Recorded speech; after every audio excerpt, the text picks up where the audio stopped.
Shalom and welcome to another in our series of podcasts from Temple Beth Am, a dynamic center for conservative Judaism in Los Angeles.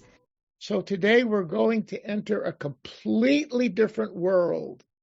We're going into the world of Hellenistic culture. And we will be reading probably most of the day. Yeah, we're not going to get into the New Testament. It's just not going to work. But we're going to be reading literature that came out of that milieu, and which really points to the antiquity of this process that we call anti-Semitism.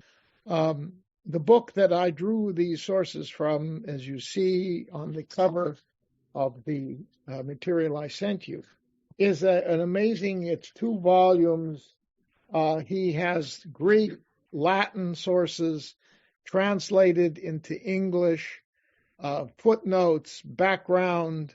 I mean, and Menachem Stern is one of the giants in the history of Hellenistic Judaism in Israel. And so it's a terrific book. I've used it a number of times because it's just so rich in sources. And then not all of it is negative. So, I mean, it's not simply a book of anti-Jewish stuff, but it's all kinds of things.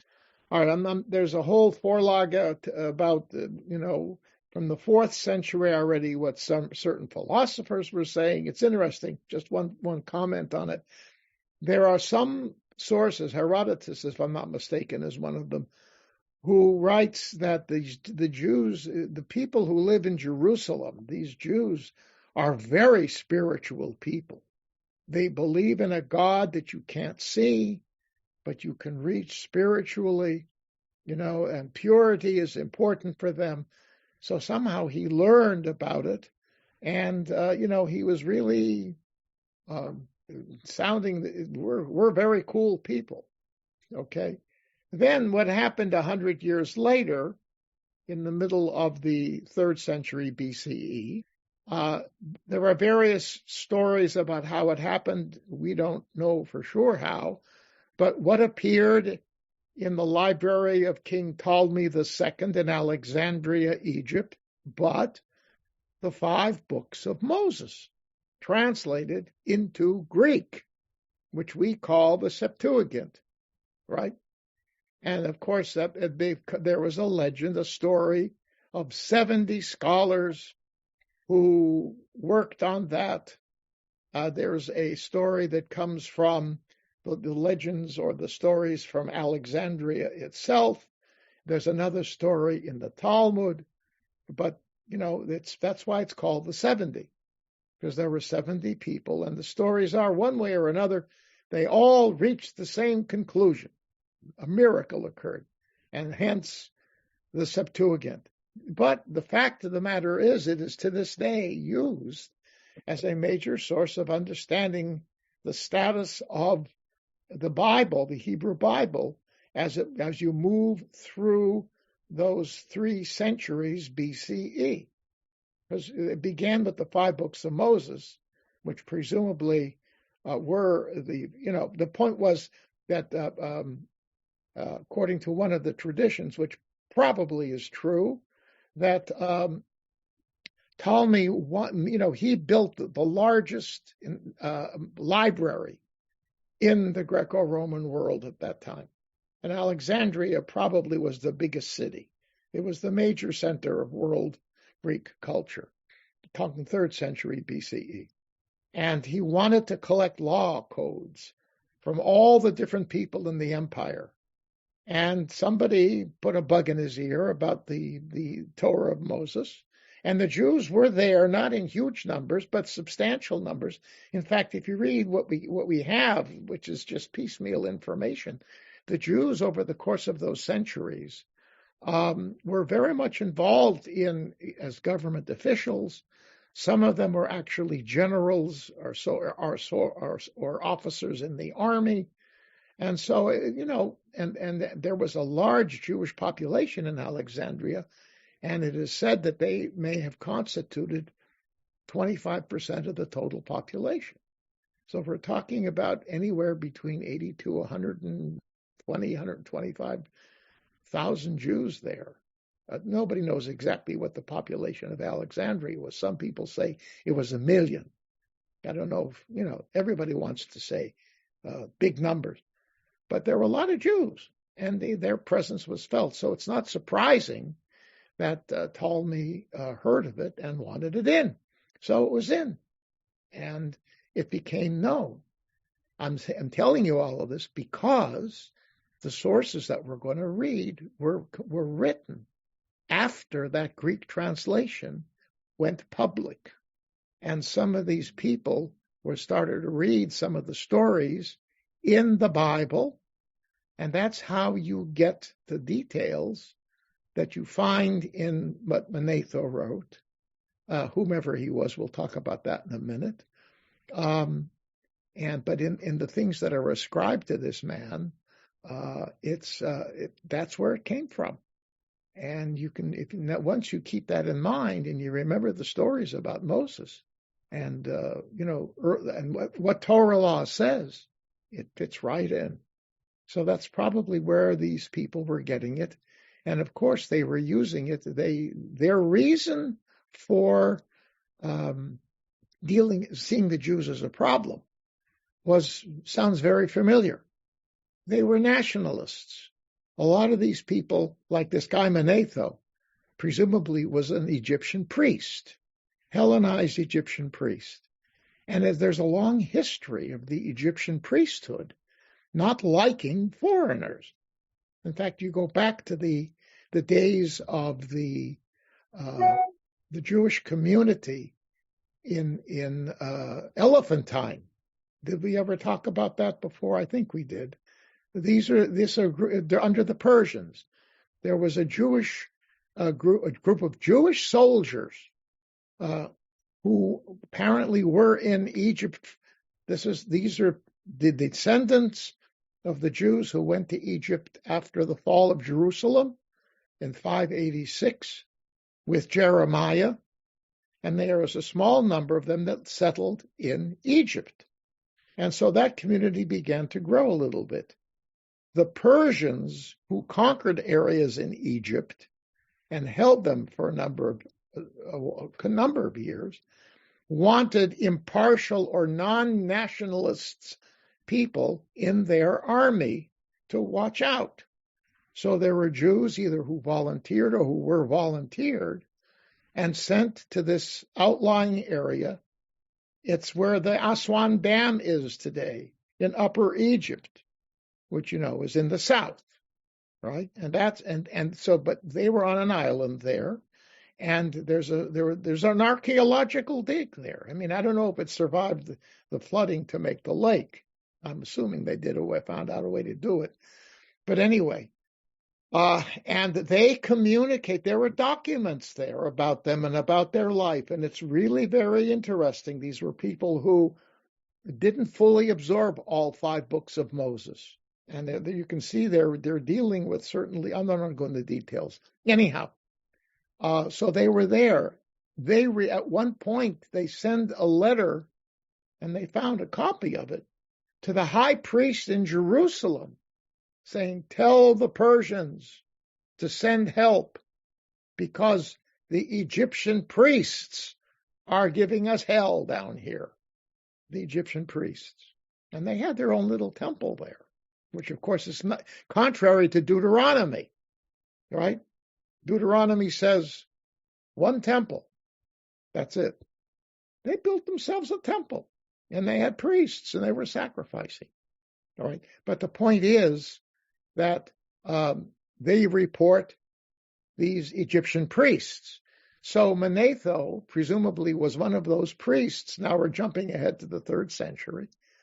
And so he was eager to get at the Jews because they were a non-Egyptian, anti-pagan force within the population. And that kind of nationalism continued to percolate down. And we will see when we get down to Appian, who we will talk about. He's 1st century CE, but he has those same political orientations, even though he wasn't a priest. But he's definitely an Egyptian nationalist. So anyhow, All of this is background as to why these people did not want the Jews around. And especially if you're from the area near Alexandria, there are a lot of, they seem to be everywhere, and they're afraid that they will be taken over, right? Replacement. Sound familiar? Replacement. Because they seem to be taking over, right? Okay. Another conspiracy theory, folks. All right. Yes, Errol. When did Judaism stop the sacrifices? With the destruction of the Second Temple? Yes, of course, sacrifices continued until 70. Absolutely. There's no question about it. Yeah, sure. They even had a sacrifice up until the very end, which they stopped in honor of Caesar, that they did to placate the Romans. Yeah, so that's when it stopped. Right. Now, to be sure that you got to take my class on prayer, you will find that the concept of praying had begun during, let's say, the last century. We don't know exactly when it began, but there were forms of prayers and synagogues in existence in Israel contemporaneously with the sacrificial cult in Jerusalem. And that was a godsend, because when it fell, at least under the leadership of the rabbis, the population could be pushed more into prayer based upon the fact that they already were, to one degree or another, accustomed to that as a means of reaching God. Okay, but there's your answer. Yeah, okay, Tybal. The thing before you just said that about the temple that I knew about the Elephantine community, because it's famous in Jewish feminist circles because women could in some circumstances initiate divorce. That is true. And rather than getting what was determined in the ksuba, sometimes they could take half the property. Yeah. So, but then what you said about the temple, to me, makes it less, I don't have a good word, because at least for Jewish feminists, the whole dealing with divorce is admirable. Yeah, you can't really talk about a feminist movement. Greek culture. No, I didn't mean it. Just that to see them as a good precedent. But now what you said about the temple, that they built their own temple, and then says to me they're not good for a precedent and for anything. No, look, you cannot, nothing is pure. All right, we'll leave it at that. There's nothing that is pure. Okay, and that's it. Yeah. Okay, so that's background. So let's, in what you have, if you open page 1, and I numbered the pages rather clearly, I think. Yes. All right, so page 1. The main sources for us are Josephus Flavius and Appian, whom he cites. All right. And I just want to read with you this brief paragraph. All right. Notice, by the way, people don't realize that his full name in Latin is Titus Flavius Josephus. Why Titus? Why Flavius? Because he was a member of the Flavian court in Rome after he was taken into Rome. And the Flavian dynasty were his patrons, and Titus was the king under whose authority the temple was destroyed. Okay, and he was king when Josephus came to Rome, and so he had to honor him. All right, this is the other side of the Arch of Titus, right? We all know about the Arch of Titus in Rome. I've seen it. Oh, we were there. Finally, we got in. It took a long time. Well, we got in to see it. And yes, everything you know about it is real. But his full name, in honor of his patrons, which is not unusual, is Titus Flavius Josephus. Okay? And so he was born, we don't know his exact dates, 37 to 100 approximately. I'll just read what is here. Was the most prolific and important Jewish historian in antiquity, scion of a priestly family. He was a student of the various schools of Jewish ideology of his time, a reader of biblical and other historical sources, and learned in Greek literature. Okay, and his writings reflect all of this. Okay, and he is a primary source to give us insights into the Pharisees, Sadducees, and Essenes, who were the three of the major cults that operated in the latter century and a half, no, 2 centuries prior to the destruction of the temple. All right, and he's an important, by the way, just as an example, he describes the building of the temple in Jerusalem in tremendous detail. And by and large, the archaeological finds that they have discovered surrounding the temple area match exactly what he wrote. So in that regard, he seems to have been very, very good. A lot of the things that he incorporates, of course, were shaped by the way people wrote history back then. And they didn't just write history as a log of events that happened, but they wove in interpretations and, no, that's the wrong Gates. Okay, that's the Brandenburg, isn't it not? Yes, in Berlin. Oh, no. I know. It was put up after the pogrom as I the know. way Arch of Titus was lit, but you're saying it was the wrong picture that was put out on media? No, that's not the Arch of Titus, is it? It was supposed to be after the pogrom when Is that the Arch of Titus? Yes, supposedly after the pogrom. Oh, it's not the Brandenburg. Okay, that's the Arch of Titus. It looks like either Washington Square Park or. Yeah, no, that's no, that's not the Arch of Titus. The Arch of Titus has pictures. No, that's not there. No, whatever. Okay, never mind. Okay, thank you. All right, it could be. It's too, the details not clear enough. I know that they did in Germany. They put it, that was the Brandenburg Gate, which that is not. In Germany, had that same thing on it. All right, moving on. Bert. Now you're muted. You muted yourself. So Josephus was a hyphenated Jew. Ha! As we are Jewish Americans, he was like a Jewish Roman, or In a sense, yes. he lived in both cultures. He was, yes. I mean, he was a very knowledgeable Jew. Well, I'm going to read on, and what I have here, this will help answer your question. Yeah, he was an assimilated Jew. He never denied his Judaism. All right, let me just read on what it says here, okay? So he was active as an ambivalent officer in the war against Rome, according to himself, and he's the only source on this. He says, I really didn't want to do it, but because of my status, I had to do it, and he joined the army, and he was an officer in the army.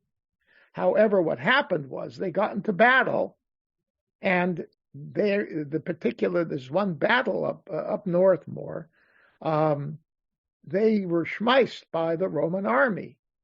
And he writes in, I think, his autobiography, that they were in a cave hiding out, and they decided to kill themselves. And he was left standing alone at the end, and he decided not to kill himself. And so he went and he surrendered, and that's how he got to Rome. Okay, now that's his interpretation. And I remind you that this was a man who read history very interpretively, and it could have been that he's, his one thing you learn about his book, his autobiography, is that he had a big ego. There's no question. Read it. You don't have to read it. Anyhow, I have. Yeah, he's got a big ego. Anyway, so that's how he got into Rome. And as I said, he became a member of the imperial court, where he was highly regarded as a learned sage. He had the ears of the Caesars whom he served. With this in mind, he wrote books in Greek on the war and the antiquity of the Jewish people, in which he highlighted the nobility of his people and their culture. He also penned a defense of Judaism in the face of what can be called anti-Semitic propaganda. That's against Appian. And he wrote an autobiography that demonstrated he had an ego. Okay, so that's the man. All right. Yeah, so Bert, in answer to your question, he was a self-identified Jew, but he had a lot of ambivalence. I mean, there were numbers of people. We have this image that the Jews rose up in revolt against Rome. It wasn't that simple. There were cities, if you read even what Josephus writes, and what we know from other sources, there's cities in the north and throughout the center of the country that just surrendered. They didn't put up a fight. And there were others where they did. We know from Josephus and other sources that there were a number of factions within the rebels going from moderate to extreme. Among them, the Sicarii. Do you know ever hear that term, the Sicarii? A sika is a knife. Okay, and according to what we know about them, these are Jews who, in the crowds of Jerusalem, for example, knew about other Jews who were not part of the revolt, or who, argued to try to keep the peace with Rome. And these guys would kill them in the crowds, kill them, cut them up, and then run away. Okay, and they were known for their doing that. Those appeared to be, by the way, the people who ended up on Masada in 66 or 67. They actually fled Jerusalem and went up to Masada, and later on probably committed suicide. Okay, they were really extremes. And by the way, during the war, they would go down to the towns, in the area there, and where there were no men, because all the younger men of ability were in the war, were fighting, and they would pillage and take food and other things from these towns that were left with old people and women and children. There's no record of them going and killing, but they would steal from them and bring them back up to the mountain, to Masada. All right, so they're very extreme, and there are all kinds of different levels of what we could call extreme nationalists. Anyhow, so that was Josephus, and but in the end, I just want to emphasize, if you read his books, if you read the Jewish War, okay, he begins by saying, this is the greatest war that was ever fought between two great nations. That's how he begins it. So he praises the Romans, but he praises the Jewish people. And who was at fault? How did this all happen? Answer, corrupt Roman governors and corrupt priests and extremists among the Jews. And those are the ones who lit the flames. And because of that, the war broke out, and in the end, Rome won. Okay, so that's basically his hypothesis. And there's truth in that. The fact is, there is truth in that. But he had to justify himself, as it were, to the people, to the Jews, and to the Romans. And there was a Jewish community in Rome by then. There's no question about that. Okay, so that is Josephus. Now here, the book he wrote, Contra Appionem in Latin, is a polemical work written by Josephus as defense of Jews as a people in Judaism as a classical religion and philosophy. He wrote it against anti-Semitic attacks by Appian and other writers. Josephus presented what he perceived to be the truth of Judaism and its antiquity, in contrast to what he considered the more recent traditions of the Greeks. All right, against Appian cites Josephus' earlier work, The Antiquities of the Jews, so it can be dated after 94 BCE. So it was one of his last works. Now, who is Appian? All right, the bad guy. Appian lived in the mid-1st century. He was a Greco-Egyptian scholar born in the Harga area of Egypt, which is near Luxor on the Nile River. where he studied and became head of the local Alexandrian school. It's a school from out of Alexandria that teaches rhetoric and philosophy and things like that. In 40 CE, he was part of the delegation sent by the Greeks of Alexandria to the Roman Emperor Gaius Caligula after the anti-Jewish riots in the city. A lot of Jews were killed, and this was do you know why that they broke out? Because, there was also rumblings in Israel. This is around 40, because Caligula, who followed Caesar Augustus, not directly, I think there was somebody in between them, but by that point, the Roman emperors were perceived as being a divinity, gods. And Caligula wanted to put a statue of himself in the temple in Jerusalem. And of course, that ignited a big fire, and that resulted in an outbreak of Jews in Alexandria. And a lot of Jews were killed in Alexandrians, but it was a big, tough thing. So Appian was part of a delegation that was sent to meet with Caligula to deal with those things. And, the fact that he was there, well, I'm going to read something that's not on here. Okay. But Appian was a student of Homer. Now, I have another page that I did not send you. Again, a little bit more on Appian. You get a clearer picture here. So he was a Greek rhetorician, anti-Jewish propagandist in Alexandria, against whom Josephus wrote his Contra Appionem. Evidently of Egyptian origin, Appian was born at the end of the 1st century BCE or the beginning of the 1st century CE. He studied rhetoric and became principal of the Homeric school in Alexandria, lecturing on his interpretation of Homer there and in many places in Greece, which he visited for this purpose. He stayed in Rome during the reign of Tiberius and visited it in times of Caligula and Claudius. In scholarly circles, Appian was looked upon, I get this, in scholarly circles, Appian was looked upon as a charlatan, spinner of grandiloquent phrases, and a gossip monger.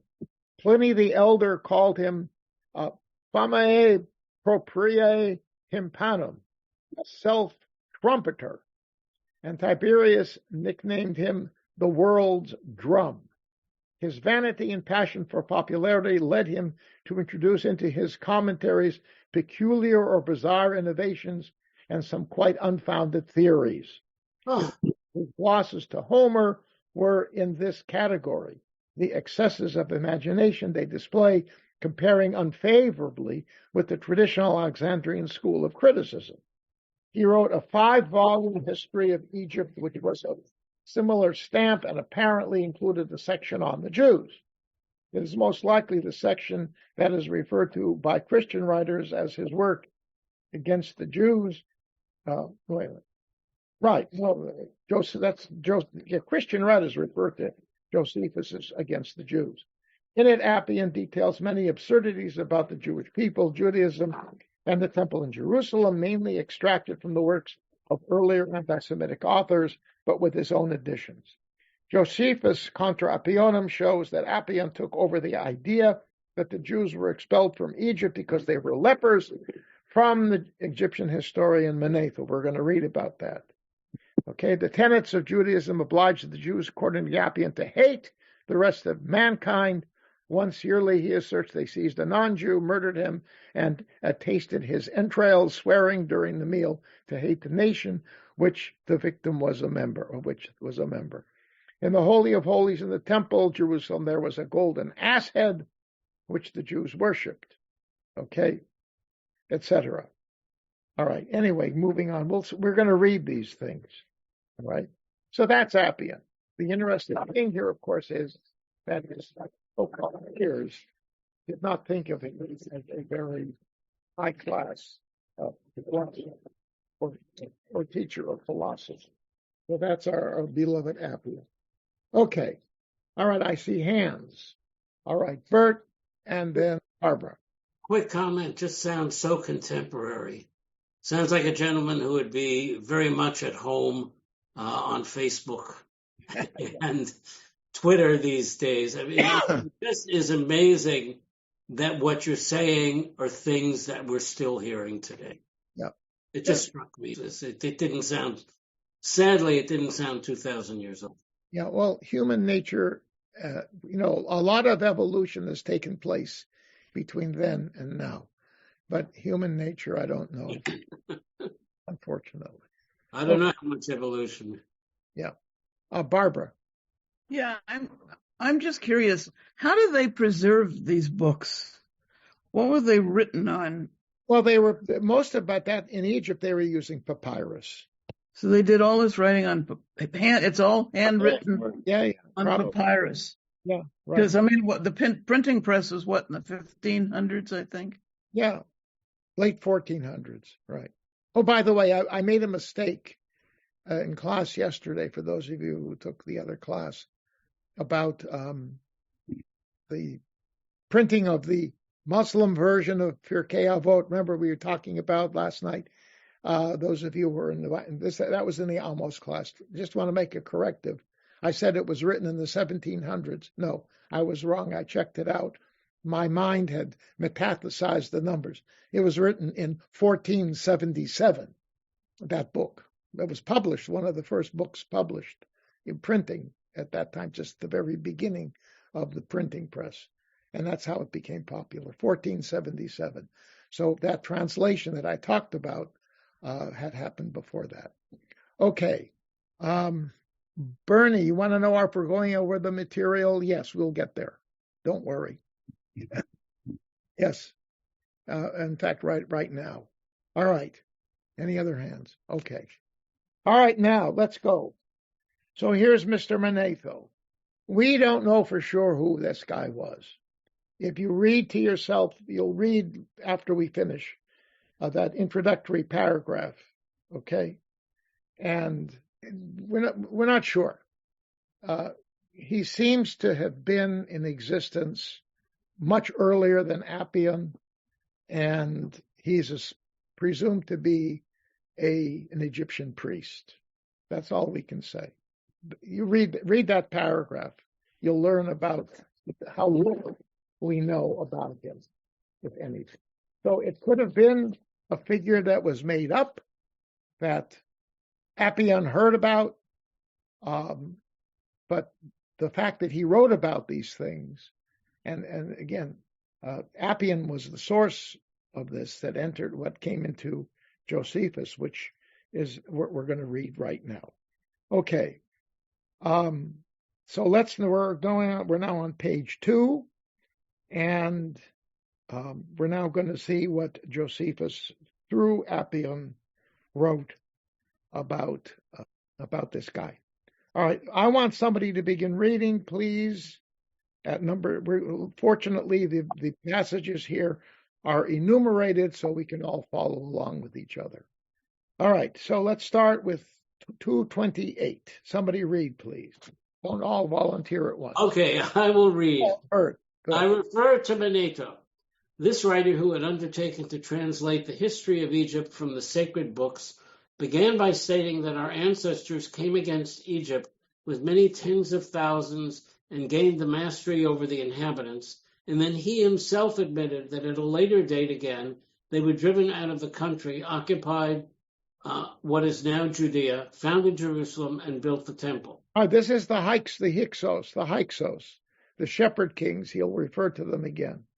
All right, so Manetho, it's Josephus now is criticizing Manetho's own writing of history. That's part of what's going on here now. So this is Josephus writing. Yes, Josephus's comment here, not Appian, right? Because he's going to be critical of this Manetho. There's an inconsistency in his writing. That's what he's trying to show here. You can't. Is this another march out of Egypt after Moses, or is this supposed to be Moses? No. Forget about biblical history. This is real history. Okay. In other words, we know from archaeology, from other sources, that from 1700 to about 1550 BCE, Semites ruled Egypt. They came from Syria. They were called the Hyksos. They were called the shepherd kings. They set up their capital in the north in the town called Avaris. All right, which is a real place, and they ruled. Eventually, they were kicked out, and the native Egyptian dynasty, the next one, began. So this is correct, but it's not. They're not Jewish. They have nothing to do with Judaism. You see, according to here, they founded Jerusalem. That was what Manetho was teaching. They had nothing to do with Jerusalem. Nothing. Zero. So this is all fiction. That is, I'm going to say Manetho is talking about. I'm not going to qualify him anymore. He's qualified or disqualified, if you want, whatever you want to call him. All right. Okay. But this is what Manetho had written. So when Josephus says our ancestors, he means... And the Jews. Yes, the Jews were part of that Hyksos group. He's associating the Jews with the Hyksos. And they were shepherd kings. What does it say in the book of Exodus about shepherds? Remember? The Egyptians didn't like them because they were shepherds. They didn't like shepherds. There's a hint of that. And it's true. I mean, in the sense that the name, if you mentioned shepherd and sheep, at different points in times of ancient Egyptian history, that was anathema because it was a black mark on Egyptian history. That's true fact. Okay. They were Semites. Interesting thing.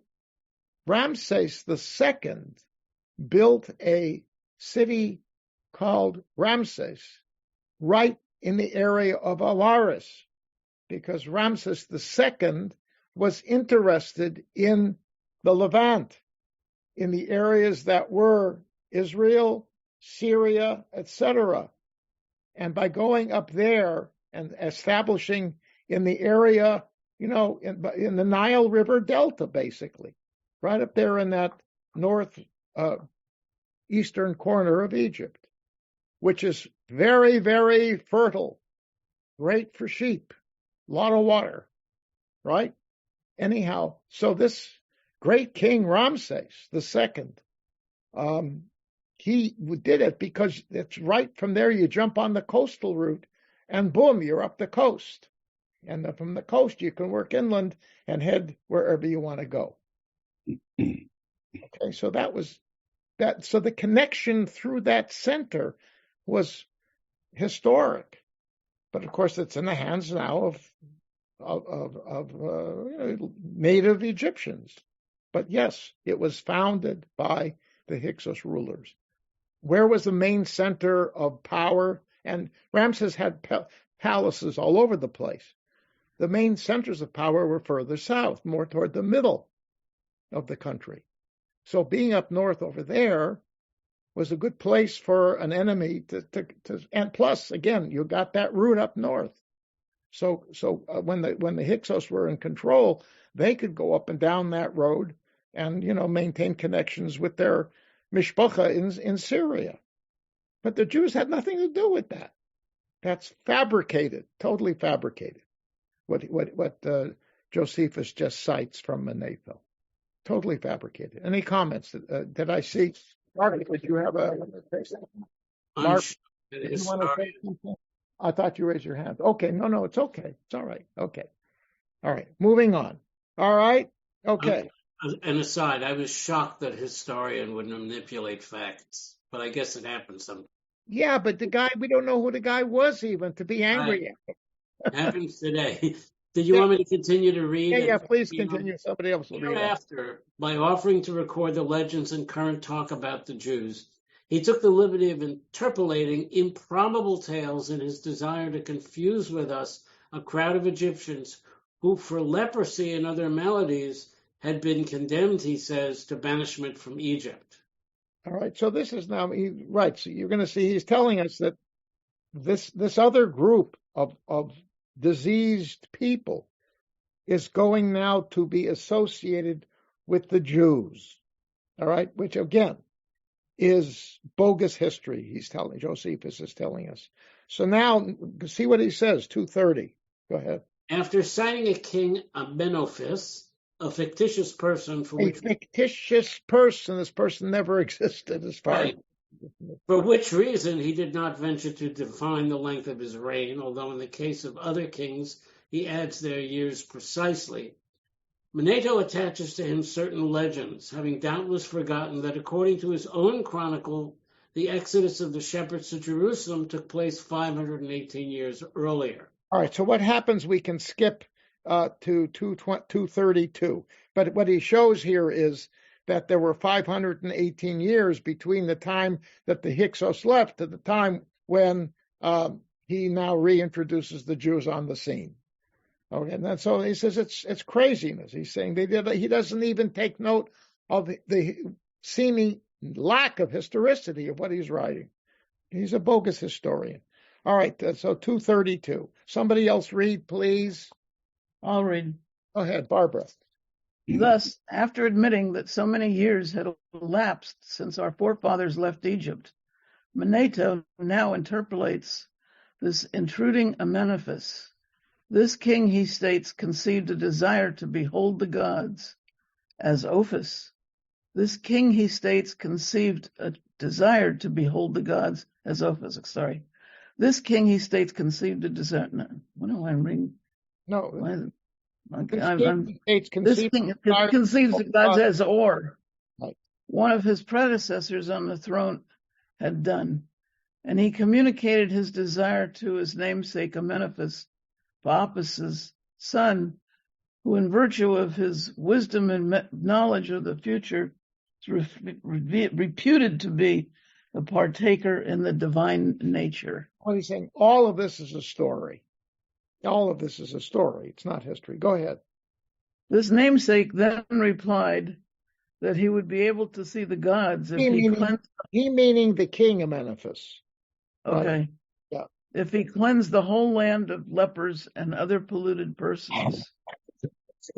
The king was delighted and assembled all those in Egypt whose bodies were wasted by disease.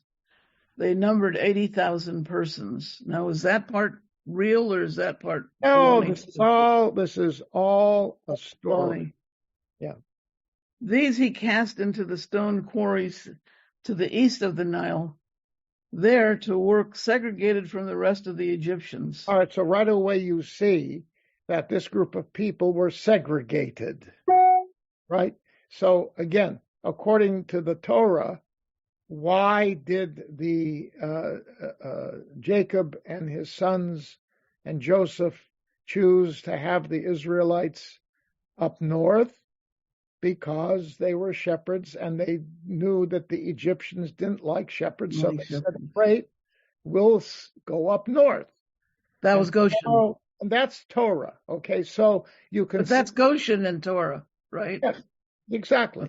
So you can see though that this story has its roots in Torah. So in other words, this so-called Manetho guy must have read the Septuagint and the story of the Exodus, which of course would be interesting to him, because who are the two enemies in? I mean, who's fighting the Jews here in the Torah? The Egyptians. So he is interested in looking specifically at that, regardless of who he is. So that attracted his attention. And now you're going to see there are a number of elements here from the end of Genesis and the beginning of Exodus that have been molded together into this fake history that this so-called Manetho guy is now offering the Egyptians to read and to hear about. Okay, go ahead. Among them, Manetho adds, there were some of the learned priests who had been attacked by leprosy. Then this wise seer, Emeritus, was filled with dread of divine wrath against himself and the king, if the outrage done to these persons should be discovered. And he added a prediction that certain allies would join the polluted people and would take possession of Egypt for 13 years. Not venturing to make this prophecy himself to the king, he left a full account of it in writing and then took his own life. the king was filled with despondency. All right, so the Manetho, the seer, kills himself because he couldn't, what he saw was horrible things and he didn't like what he saw. All right? Okay, great. Somebody else please read. We're starting with 237. Did you want me to read? Somebody else who hasn't read. I can read. Okay, Paul. And then Margaret, you'll read it. 237. Then Manetho continues as follows. I quote his account verbatim. When the men in the stone quarries had suffered hardships for a considerable time, they begged the king to assign to them as a dwelling place and a refuge the deserted city of the shepherds, Aris, and he consented. According to religious tradition, this city was from earliest times dedicated to Typhon. All right, so you can see now this is how this group of lepers are going now to be moved at their request to where the shepherds were. Yeah. Right, so now you have the blending of lepers and shepherds. And you know what we call them? Schleppers. Schleppers. Got it? Okay. Well, could they... Now, but 1 second. Typhon. Who is Typhon? Typhon, I just looked this up. Typhon was an ancient mythological god with 100 heads. Oy. Okay. And one of the great heroes in Egypt cut off one of the heads and was able to kill him, something like, I don't know the details, but anyhow. So the point is, already this Manetho guy is associating this group of lepers, right, who are moving into this area where the shepherds used to be. He's associating them with this horrible, horrible God. Okay, which tells us something about the nature of these people. They're interested in something like that, presumably. All right, continue. Oh. Occupying this city and using the region as a base for revolt, they appointed as their leader one of the priests of Heliopolis called Osarseph, and took an oath of obedience to him in everything. All right, now look at the name Osarseph. Do you hear an echo here? Joseph, right? Who's now becoming their leader, right? Was the leprosy related at all to the sense in Torah that leprosy was a punishment for moral? He doesn't say that. That was rabbinic. Huh? You said he had obviously read the Torah. Well, no, the Torah has laws of segregating lepers. Right. That's the point. It was the person we know who was Miriam was punished. Right. Suffered, right. Right. It's like a moral. But lepers, no, the point is historically. By the way, what's in the Bible isn't really leprosy. It's some other skin disease. Right. That's okay. Put that aside. Leprosy always has generated disgust in populations. Apparently, it was to some degree at least contagious. So lepers were always sent. A leper colony, right? One of the little islands in Hawaii was a leper colony, right? I mean, that goes on for thousands of years. So leprosy was something for which you are separated, segregated, and hence the Jewish tendency to be separated from other people. Okay, let's not forget that if you look at Alexandria, Egypt, where did the Jews live? In the Jewish quarter, right? Because Torah law mandates separation from pagans, right? I mean, that's a fact. So that's what's echoing here. And it's being, massaged and recalibrated in a way that it's saying it's a tendency they have because who they are. It's in them, it's in their bodies that they need to be separated. Okay, so this is a real. It's horrible what he's doing here. All right. Okay. Now, but here you go. Go ahead. 239. First of all, he made a law that they should neither worship the gods nor refrain from any of the animals prescribed as especially sacred in Egypt, but should sacrifice and consume all alike, and that they should have intercourse with none save those of their own confederacy. All right, so two things. Number one, they should not they don't believe in the gods, right? That's Torah, right? And what do? You offer animal sacrifices. What animals are required for sacrifice? Sheep, goats, and cattle. Sheep. So this is already, you see now that they are building up he's building up a sheep-oriented approach that stands at the foundation of the culture and religion of this people. And secondly, no intercourse except for people of their own confederacy. Intercourse not meaning sexuality. They're just talking about relationships, separation. Okay, so these were the first laws that the great Osarsip. But read on. What else does he go? Okay, good. Thank you. Margaret, read now, starting 240. After framing a great number of laws like these, completely opposed to Egyptian custom, he ordered them with their multitude of hands to repair the walls of the city and make ready for war against King Amenophis. Then, acting in concert with certain other priests and polluted persons like himself, he sent an embassy to the shepherds who had been expelled by Thutmose in the city called Jerusalem, and setting forth the circumstances of himself and his companions in distress, he begged them to unite wholeheartedly in an attack upon Egypt. Continue. He offered to conduct them first to their ancestral home at Auris, to provide their hosts with lavish supplies, to fight on their behalf whenever need arose, and to bring Egypt without difficulty under their sway. Overjoyed at the proposal, all the shepherds, to the number of 200,000, eagerly set out, and before long arrived at Auris. When now, hold on. Amenophis, king of Egypt, learned of their invasion, he was sorely troubled, for he recalled the prediction. Oh, hold on. Okay. You see now what he's done. He's brought back the shepherds into the picture, right?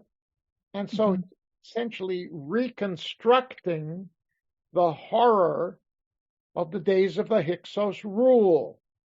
And all this was done at the behest of whom? Osarsep. Yeah. Osarsep, all right? And so he does that, all right? And hold on. But we can skip down, okay? He decides he's not gonna fight. All right, so let's go down. Okay, Marion, Margaret, go down to 246 on page 4.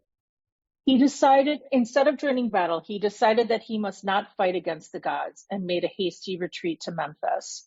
There he took into his charge Apis and the other sacred animals which he had summoned to that place, and forthwith he set off for Ethiopia with his whole army and the host of Egyptians. The Ethiopian king, who was under obligation to him and at his service, welcomed him, maintained the whole multitude with such products of the country as were fit for human consumption, assigned to them cities and villages sufficient for the destined period of 13 years' banishment from his realm, and especially stationed an Ethiopian army on the frontiers of Egypt to guard Amenophis and his followers. By the way, such was the situation. Wait, hold on. In Ethiopia. Margaret. Meanwhile, the Solomonites made a descent along with the polluted Egyptians and treated the people's. Sorry. Oh. Okay. Sorry. I don't think you're. Maybe okay. There may be a time lapse. All right, but the point is. Yeah. No. It's. So just a second. So he now. The Ethiopians, by the way, ran hot and cold in their relations with Egypt. And that's fact. Okay, they were a powerful army, and they would often conquer parts of Egypt, and the Egyptians will pull back. But what you see happening here is they're now coming together because of the horror of this group of people, that they need to have a joint force ultimately to be able to get these folks out. All right, so that's what's going on. All right, now to continue. Okay, Margaret, page number 248. Such was the situation in Ethiopia. Meanwhile, the Solomonites made a descent along with the polluted Egyptians and treated the people so impiously and savagely that the domination of the shepherds seemed like a golden age to those who witnessed the present enormities. For not only did they set towns and villages on fire, pillaging the temples and mutilating images of the gods without restraint, but they also made a practice of using the sanctuaries as kitchens to roast the sacred animals which the people worshipped, and they would compel the priests and prophets to sacrifice and butcher the beasts, afterwards casting the men forth naked. It is said that the priests who framed their constitution and their laws was a native of... Margaret, Okay. Hold on. All right, so you can see these are horrible people, what's going on, right? Yeah. That's how he's painting. That's what happens when you let them, when they're around.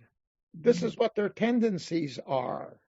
So, and remember, this is being written with the knowledge that in Alexandria, I'm not going to give you numbers of population, but there's a substantial number of Jews in Alexandria. Mm-hmm. And Jews have become active in the government, not majority, but they're present, they're in the army, et cetera, et cetera. Okay, so this is what's going to happen if we don't get rid of them. And this is the nature of these people. They are horrible people. Plus they're sick, right? Mm-hmm. They got leprosy. And in the meantime, they're running rampant in the country, killing people, doing all these horrible things. Okay, that's what he wrote. All right. Finally, you got to listen to this end and we're almost done here with this. Doc, go ahead. It is said that the priest who framed their constitution and their laws was a native of Heliopolis named Osarseph, after the god Osiris, worshipped at Heliopolis. But when he joined this people, he changed his name and was called Moses. Moses, does that say everything? Yeah. That's it. Okay. Okay. The laws of Moses, the great lawgiver, the guy who told everybody, destroy them. Think of what it says in the book of Deuteronomy, right? About the people in the land, the 7 nations. Kill them. Okay, so you can see he's taking details, elements of the Bible story, of the Torah story, and refocusing completely. And plus, these are a group of lepers. So eventually they are kicked out. And where do they go? Back to Jerusalem, right? And that's where they are. All right. So how does that make you feel, guys? What is this telling us? All right, Barbara, and then Margaret. Well, I'm not going to answer that question right this second. I just want going back to the place where you skipped, where the name Ramses and Ramesses. Yeah.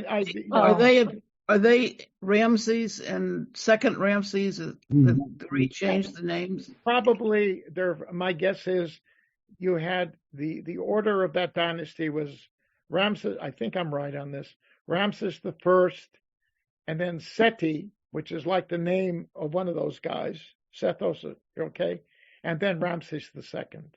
Okay, so yes, Ramses the second was the great builder, and he ruled like 50 some years. Okay, this is the guy who really changed the shape, not changed the shape of Egypt, but he made a huge impact on the life there. Okay, and the interesting thing about Ramses II, by the way, and I don't know, it doesn't come into play here. Ramses II, his favorite wife, her daughter's name was a Semitic name. because the mother, they were Semites. And that daughter, hold on, her name was, it include, Anat.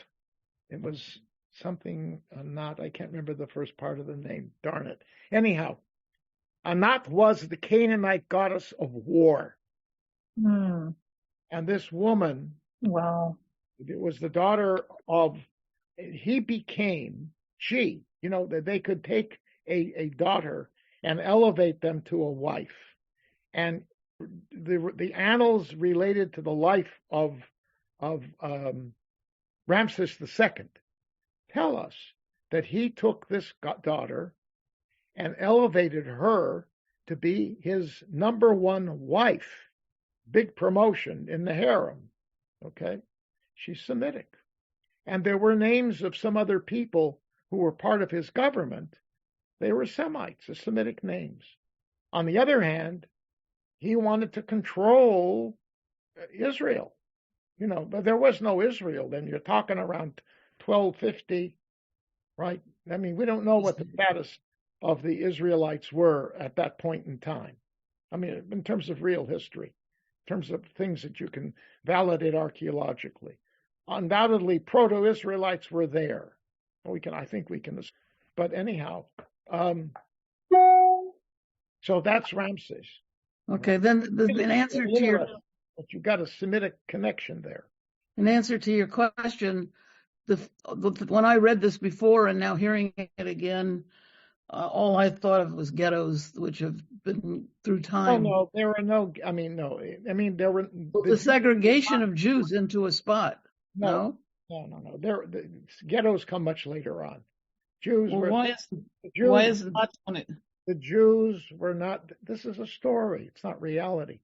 The Jews in Egypt began to feel the pinch during the days of Appian in the middle of the 1st century CE. After this was written, and it had to do with a rise of Egyptian nationalism that actually exploded there, and the Greeks allowed it to explode. And the government, they were remember, the government was at that point in time, it was Rome. That was under the Romans. The Romans were ruling ruling Egypt in the 1st century CE. Okay? And so they did very little to stop that. The days of Gaius Caligula. All right. And that, by the way, what Caligula did, there's no question, added to the fire of the revolt in Jerusalem that exploded in 66. Okay, so that's that. But no, there was no ghettos here. The Jews were not ghettoized in Alexandria. They lived like they always did. The real formal ghettos began in the 16th century in Italy, where certain areas were distinctly marked off. That's where the Jews must live. Other than that, they were like all other ethnic and professional groups. Medieval cities were set up often different areas. This was the metal workers. This was the leather workers. This was this was that. They all stayed together. So the Jews stayed together. Okay. Tybal and then Bert. Just a fast search. I think the name you were looking for is Bintanath. Yeah, Bintanath. Thank you. That's it. Yes. Who was listed fast. Google thinks was the first daughter he had. He had like 50 sons and 48 daughters. Tybal, wait, hold on. Thanks. That's great. You're right. Bintanath. Bint is Aramaic for Bat. QED. Right? It's a totally Semitic name. Bat Anat. Daughter of the goddess Anat. Goddess of war, interestingly. Okay. Thank you. Thank you, Tybal. Good. All right. Who's next? Oh, Bert. Just two quick things. One is, I'm back to wondering why Manetho made all.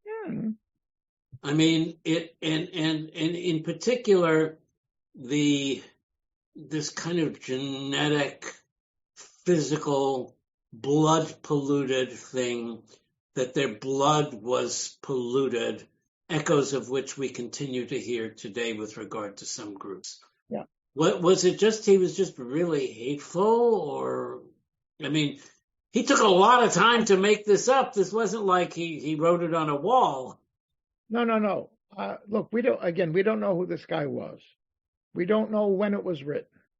All we know is that Appian got hold of it. He used it in his book. Josephus responded to it. Yeah, but somebody took an awful lot of time to make all this stuff up. Well, yeah, but yes and no. If you have, you don't need to be a brilliant person, a well-read person to do this stuff. If you are let's assume he was a priest. Okay, so he was a man of somewhat of knowledge.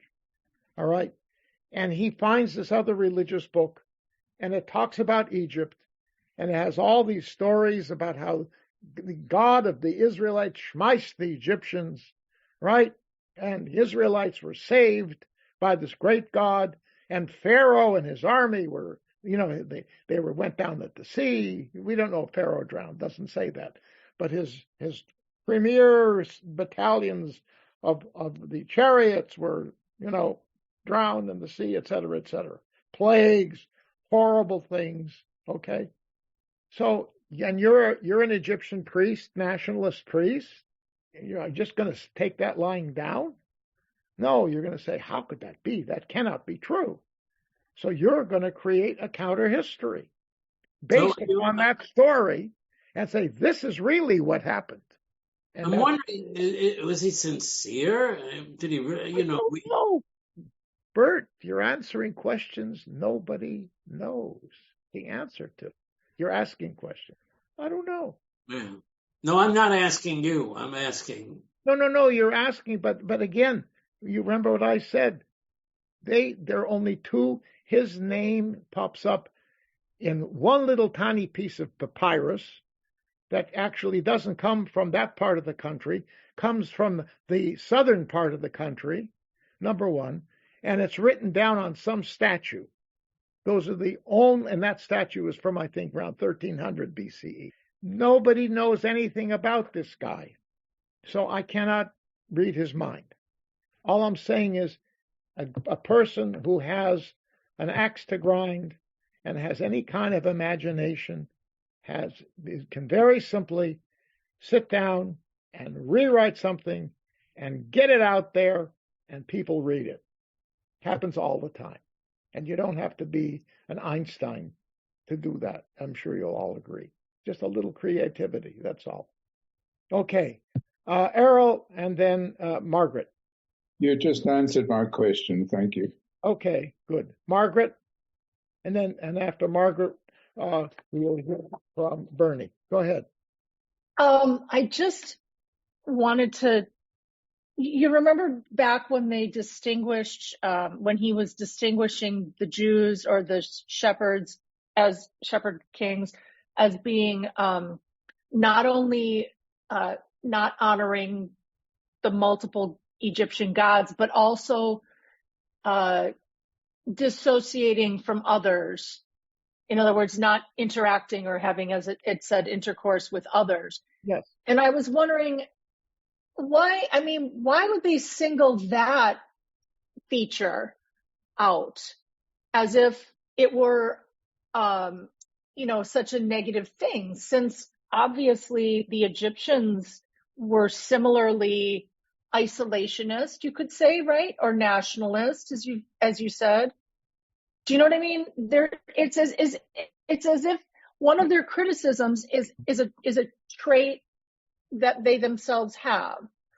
Right. And I'm just wondering, I don't know enough about Egyptian law and customs to be able to answer that directly. But I do know this. If you read the Torah clearly, carefully, you definitely come up with the notion over and over again not to get engaged with the pagans. I mean, it says that. It says that, in parts of the Ten Commandments, it says that whenever you're talking about, don't worship their gods, this whole notion of no intermarriage, it's all in there, right?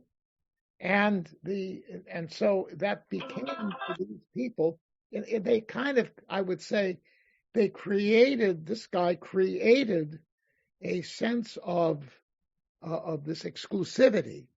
But the fact is, the Jews in Alexandria themselves, I'll give you an example. I have an answer to that. There's a thing called the Letter of Aristeas, was written 2nd century BC. And this guy is he's an officer of the king, and he brings some Jews in. No, sorry. No.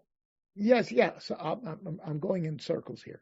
He has a story of the 70 people who wrote the Septuagint. That's where it came from the Greek, shall we say, the Egyptian perspective, Jewish Egyptian perspective.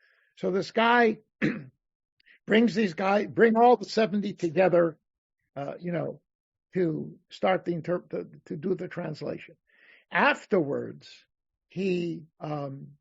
Pharaoh, according to the story, throws a big bash for the 70 people and his people, right? A big dinner. And the Jews ask for kosher food, okay? And they seat themselves not at the same tables as the Egyptians, the pagans, right? Following Torah law. So he asks one of the rabbis, one of the sages, there are no rabbis, one of the sages, Jewish sages, why do you guys not eat what we eat? And why do you separate yourselves? Okay? And he answers, well, this is our law, which you just have included in your library. And because we cannot eat what you eat, because we only eat animals that are peaceful. You eat all kinds of animals. And we believe that by eating this, it reinforces our character, our nature. And therefore, we are, by definition, a peaceful people. And our kashrut helps us to achieve that. Now, was that a response to this, in a sense? It's a story.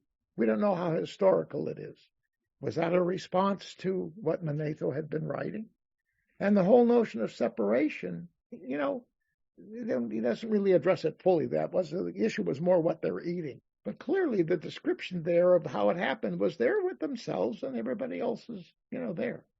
So this notion of separation, the animals that they eat, became a big deal. And it was something, obviously, that was in the minds of people. It's a very easy thing to pinpoint because it was a foundational element of Jewish practice. It wasn't just what went on in their temples or their synagogues. This was how they ate. This is how they lived. And this tendency for separation means either there's something weird about them that they don't want to get close to us, or they think we're weird. Well, okay, if we're weird, they're weird. Something like that. So it caught on. And, I'm sure there are people today who probably say the same thing about Jews who keep kosher. I know there are some Christians, I'm talking fundamentalist Christians, who have great respect for the Jews because of kashrut today, because they see us as being, trying to live up to the law of Moses. We have to do, okay? Anyhow, so I think that's the best way of understanding this. All right, so I have Bernie and then Jackie. My question, Rabbi Rembaum, are you going to send these out? Because I'm sort of came late. You send out these handouts before? How far before the class so we have time to look at them? What is how? Oh, I'll try to get them out of. You got these. Well, I got these right after we talked, or Sunday or so. Yeah, that's fine. I just wonder. And the other thing, I have to doctor's appointments. I have to leave a little early. It's okay. It's fine. Don't worry about it. Okay. You're free to go whenever you need to. I don't take roll. Everybody gets an A, so don't worry. Thank you so much. Thank you. All right. Yeah, no, I'll try to get the stuff out to you. So we meet on Wednesday. You get it either Sunday or Monday. Yeah, great. That's fine. You don't have to. You just look it over. You don't have to analyze it. That we do here in class. Thank you so much. Okay. Thanks. All right, Jackie. Yeah, I was thinking how the Torah, it's so smart and predictive, because here they're saying don't interact with the pagans. And then what happens? First century must have been such a scary time for the Jews. I mean, I really feel for the Jews who cared about Judaism, with the threat of Christianity, with the violence, with their whole religion being questioned, dismantled. And then what I read in the Encyclopedia Britannica, I love reading how these encyclopedias write about certain things. Josephus, they write that he was hated by the Jews because he was an apostate, and yet he was hated by the Romans, distrusted because he was a Jew. And I love reading that, because that just sums it up to me, that this was this in-between time. And can you imagine, I mean, seriously, or they could have thought, this is a cult like Jim Jones. But no, they knew. I think a lot of these first century Jews were onto something, that they knew, and I'm just guessing this, what was to come. I mean, and the Torah too, and they predicted, you better, let's, but what they didn't do is my advice to them looking back is be prepared. They were never really prepared for the violence. In our history, we have not been prepared. But as far as understanding that this interaction, a lot of people are going to be lost to Christianity. They knew that. And as I said, I think that must have been a scary time. That's right. My thought. A lot of what you said, I can understand. Let me just clarify one thing. Okay. Christianity did not crystallize itself, there's no pun there, till after the destruction of the. Right, like well into the the Christians in Eretz Yisrael were dumped on eventually. The Jewish Christians, the followers of Jesus who were Jews. Yeah. Didn't believe he was the Son of God. They believed he was the Messiah. They were the smallest, most beat up segment of the Christian world by the end of that century into the next century. These are the ones who thought that they should continue circumcising because they were Jews who believed they were Jews for Jesus. Okay. They were born Jews. Okay. You find the Gospels were not written down until sometime after 70 CE. Paul began his preaching, all right, in the 50s. He died in the 60s. About 15 years he was active. All right, and he was going around to different communities with different results. He started in synagogues, and they wouldn't hear of him, right? They wouldn't let him in. So he realized that but basically what he said was, okay, guys, I'm a Jew. I'm part of that covenant. I have no choice, because God doesn't make covenants and pull them away. Read the book of Romans, chapters 9, 10, 11. He talks about that, okay? That the covenant between Jews and God is inviolate. It's not how God operates. What I'm offering you, he says to the pagans, is a way to God through Jesus. The concept of Jesus as Son of God was not yet fully woven into the dogma of the church at that time. It spread slowly, and obviously was based on the whole notion of Caesar being a man god, right? So that develops, but in fact, the Jews, if you were to ask me, in the year 200 CE, 200, who's winning the war, Jews or Christians? Jews, 2-1, because the Caesars were still feeding the Christians the lions. The shift didn't occur. It began to occur in the middle of the 3rd century, late 3rd century, because more and more pagans who were of power were moving into Christianity. Ultimately, what made the difference? Constantine. Right. But those in between. Wait. My point is, that you can't put Christianity into the mix yet in the 1st century CE. Right. I agree. That makes sense. But those. Wait. Let me finish. Number 1. Number 2. The Jews were always a minority in the Middle East, right? There are some historians who've said that in the Roman Empire, there may have been 1 million Jews.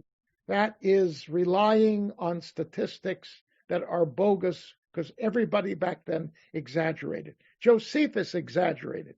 He says there were 600,000 Jews in Jerusalem at the time of Pesach. before the war began, before the war broke out. 600,000. He uses that number, like the number who left Egypt, right? That's where he got it. There's no 600,000 Jews. The Jewish population at its fullest in Jerusalem, first century CE, less than 100,000, maybe 70, 60, based upon the buildings. They have an idea how big the family, this is something that real historians look at.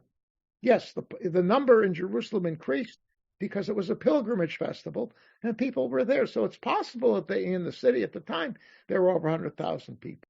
But the city was, look at it geographically. It's a small area, realistically. Even with the walls, the extended walls. So the point is, the Jews were always a minority. The Maccabean revolt that took place, the only time that you really have an autonomous, even with some question marks, but generally an autonomous kingdom of Jews run by the Jews, was from about 167 to about 160, about 100 years maximum under the Hasmonean. All right, that was it, and that was because of the transition in power from the Greek Empire to the Roman Empire. All right. Once the Romans get their act together, they move in 63, and take over, right? And then you have weak Israelite Jewish kings, Herod in the middle there, right? And then, you had the two Agrippas.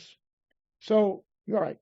But basically, and Herod was the only powerful one because he was a puppet of Rome. There's no question, right? So my point is, they were tiny. It was a tiny people. Okay, I just want to say that once they transitioned, and I'm not blaming them at all. They had their thoughts, but once some Jews transitioned to what you said, believe that Jesus was the Messiah, that was a step on the way to the next step where Paul was saying, let's forget the laws and this. Paul said that. Paul said that to pagans, not to Jews. The Jews wouldn't listen to him. So who was that group that you're talking about? What would you call the Jews? The Jews for Jesus, they were Jewish people. Yeah. They ended up being a small element within the Christian world when, during the war, the revolution, in 1966, they fled to what's now Jordan. And what became, did their progeny stick with Judaism or convert? What? No, they didn't convert. They stayed Jews for Jewish Christians. Uh-huh. And then if I'm not mistaken, the first bishop in Jerusalem, after the Jews could no longer go in, remember, after the Hadrianic revolt, and that was something big that was known. You want to talk about what pushed a lot of anti-Jewish feeling was the Hadrianic revolt, because the Jews put up a good fight. The Romans miscalculated, because in the end they had to send in their crack troops in large numbers to put it down. And they did, disastrously. That war was more bloody than the revolution in 1966. The population was decimated, and Jews basically left the south. They were all up in the Galilee. And that was it. It weakened them completely. And there were a lot of people then and in 1966 who said, guys, this is the Roman Empire we're fighting. And Josephus was, by the way, among these people. They said, we can't, in the end, we're not going to win this war. And they were right. And there were people who totally disagreed with Bar Kokhba, but he was able to put together a relatively large group of people who were fed up with the Romans, and you can understand why, because they were not a very comfortably present. And things actually got better with the Romans after the Hadrianic Wars, after Bar Kokhba. They got better. The relations between the Romans and the Jewish community in Eretz Yisrael, after that, from about 140 on, until the empire turned Christian, basically stable. We're stable. the patriarch, the Nasi, was recognized by the Roman government as the head of the Jews. And they were when a horrible depression set it in the 3rd century of the Common Era. It hit Israel. It impoverished a lot of people, but that was empire-wide. So they were living the same experience as people in the rest of the empire. There's no evidence of any anti-Jewish activity during that period of time. All right. So my point is, don't make any generalizations from that early group. Eventually they disappear by the middle of the 2nd century. They're gone. Goodbye. Because the Jews and the Romans were both, they got to get them. And the Jews didn't do much. They didn't have a lot of power in that regard. Okay. But remember, in the war, 66, they ran away. Basically severed their ties in that regard to the community. And they came back afterwards. The Romans were in charge. Romans didn't care. They were nothing.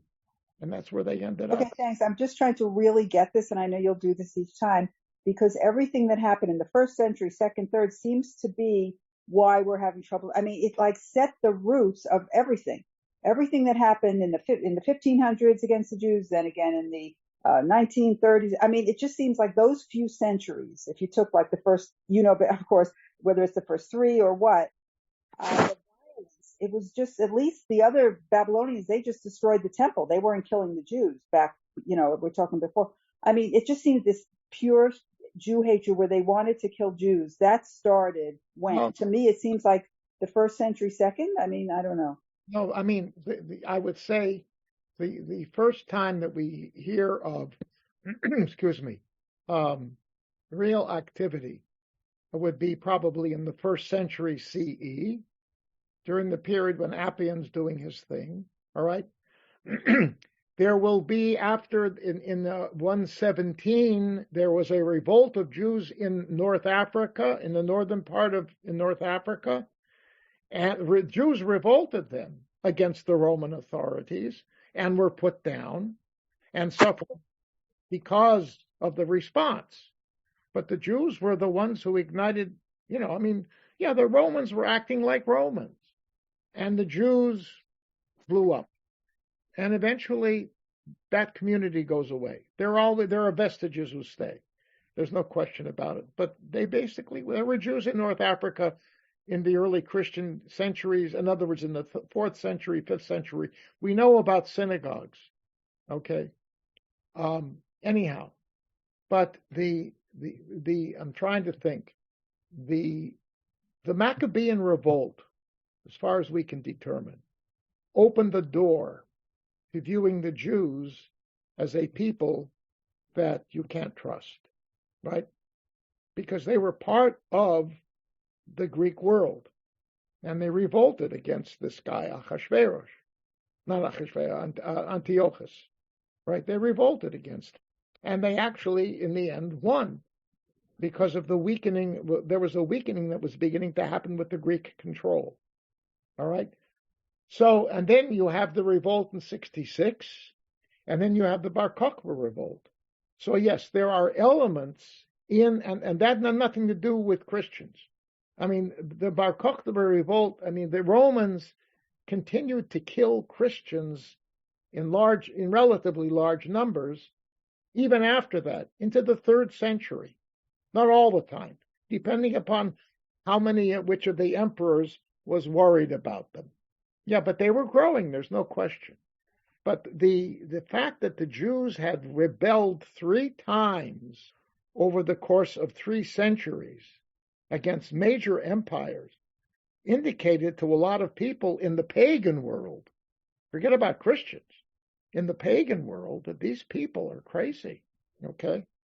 And in the end, the truth is, the Jews were no better off. You think about it. They brought the wrath of empire down upon them, particularly under the Romans. Absolutely. So, it was a disturbance, a huge disturbance in the world of the Jewish community worldwide. That's for sure. There's no question. Right. But yes, we're going to get we still have a little bit more from Appian to read next time, and then we're going to read the Christian material, which is more relevant to what you were raising, Jackie, to the point you were making, because you'll see how that begins to emerge. And there we're now talking about after the year 350, after that period of time. Right. It's just it did. It's just terrible. Yeah. But we're under the thumb of ultimately a Christian world that found a way and a reason to tolerate Jews, subjugate, not equalize, but tolerate. And the Muslims, the same thing. They had the similar notion. Tolerate, subjugate. And they were even, for centuries, far more liberal with the Jews in the Middle Ages than were the Christians. Okay? But by that point in time, the whole world of the two daughter faiths made sure that Mama was subjugated. Yes. And once that's the case, it opens the door to all kinds of mishigas, for sure. All right, Barbara. And then it's time to stop. It's almost a quarter. Yeah, you just taught me a ton that I didn't know in this last 20 minutes.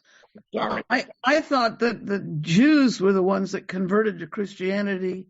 I've always thought that the Jews were a dominant source. I didn't realize there were that many pagans still. Somehow I was mistakenly thinking that everybody had become Jewish. And then thank you. But what I'm kind of, when did like Rome, the Roman Empire, become Christian? Because apparently they started out as pagan. I didn't know that. 4th century. Really? So all these Christians. Wait a minute. It begins with Constantine the Great around 313, 312, 313. He says Christianity is a legal religion. And then soon thereafter, he declared it as the state religion of the Roman Empire. But that was when Christianity became the big religion in the world? That's a question. Wait, 1 second. It did not immediately result in active steps being taken to put down Jews. It didn't. It took a while. The second half of the 4th century, you begin to see law codes emerging, all right, in the around 400, late 300s, 400 law codes, where you find that the status of the Jews as communities is being reduced, okay? It gets a big push again in the 6th century when you have a king, a Roman king, who is very adamant against the Jews. And that continues this repression, all right? So that's the step-by-step sort of a squeezing of the Jew, all right? And that's what happened.